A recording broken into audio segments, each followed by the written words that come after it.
بسم الله الرحمن الرحيم. يا أيها النبي لم تحرم ما أحل الله لك تبتغي مرضات أزواجك والله غفور رحيم.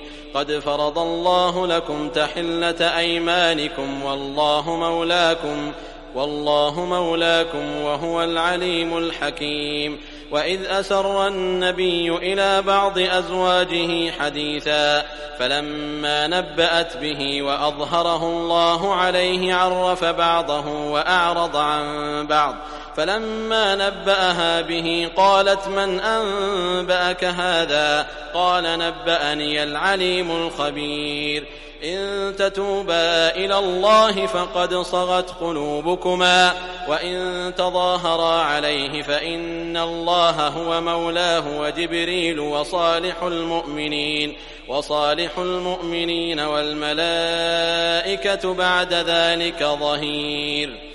عسى ربه إن طلقكن أن يبدله أزواجا خيرا منكن مسلمات مؤمنات قانتات تائبات عابدات سائحات ثيبات وأبكارا. يا أيها الذين آمنوا قوا أنفسكم وأهليكم نارا وقودها الناس والحجارة عليها ملائكة غلاظ شداد لا يعصون الله ما أمرهم ويفعلون ما يؤمرون. يا أيها الذين كفروا لا تعتذروا اليوم إنما تجزون ما كنتم تعملون. يا أيها الذين آمنوا توبوا إلى الله توبة نصوحا عسى ربكم أن يكفر عنكم سيئاتكم ويدخلكم جنات تجري من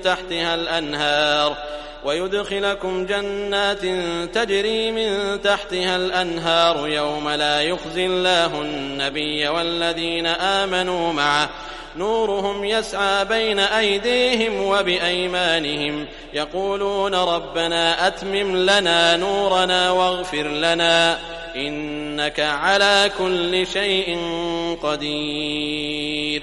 يا أيها النبي جاهد الكفار والمنافقين واغلظ عليهم ومأواهم جهنم وبئس المصير.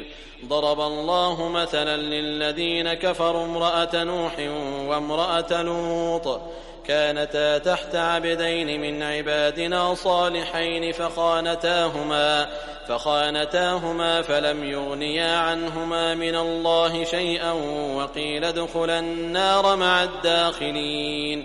وضرب الله مثلا للذين آمنوا امرأة فرعون إذ قالت رب ابن لي عندك بيتا في الجنة ونجني من فرعون وعمله ونجني من القوم الظالمين.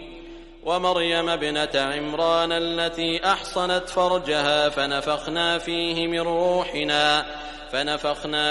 من روحنا وصدقت بكلمات ربها وكتبه وكانت من القانتين.